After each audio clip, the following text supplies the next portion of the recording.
Hey everyone, and welcome to another Hemp Tips.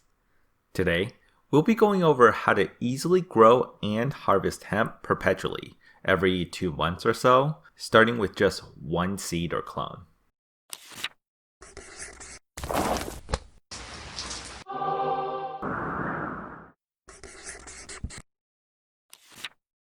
For a lot of people, being able to harvest just one plant every 2 months or so is enough for personal use.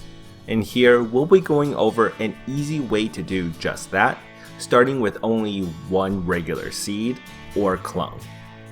For this setup to work, you'll need 2 small grow space setups, at least one of which is indoors, and then a seed or clone to start.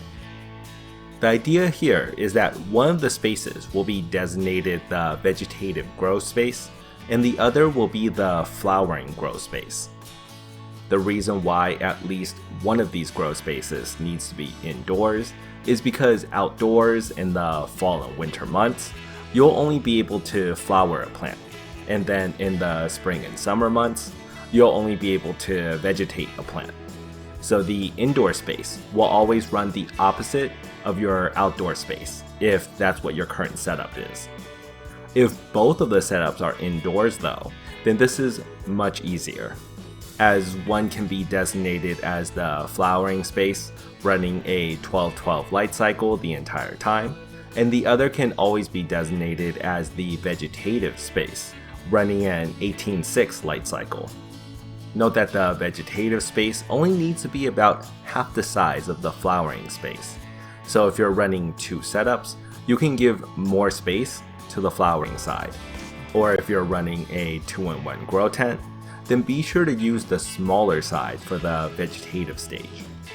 Now the trick here to ensure always having a plant ready every 1 to 2 months is to clone the first plant before moving it over to the flowering stage.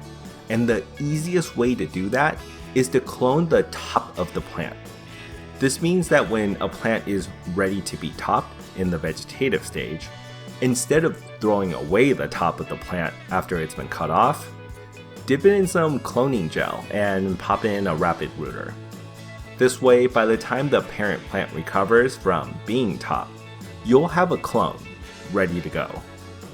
Now if the clone didn't take, just wait until the parent plant is ready to be topped again, and when topping the 2 new stems, you can then clone both for double the chances at a successful clone. In a week, when the plant has recovered from being topped again, you'll know if the 2 new clones have rooted, and on the off chance that both didn't work, you can then repeat the process again on the 4 new top stems, all the while performing the mainlining technique on the parent plant.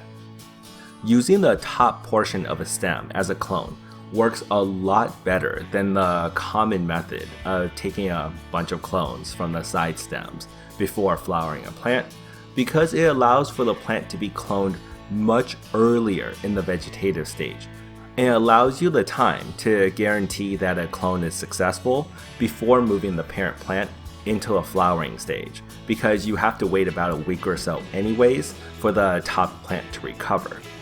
It also makes the transition between the vegetative and flowering stages seamless, as the amount of time it takes for the plant to recover from topping is similar to the amount of time it takes to see if a clone is successful, so everything can be shifted at once. Now repeat the process again once the new clones in the vegetative stage are ready to be topped, and you're good to go. Like the content? Then be sure to check out our beginner's guide to creating CBD products from scratch, available at Amazon in print and digital, with links in the description below. You can also find us at hempinapot.com.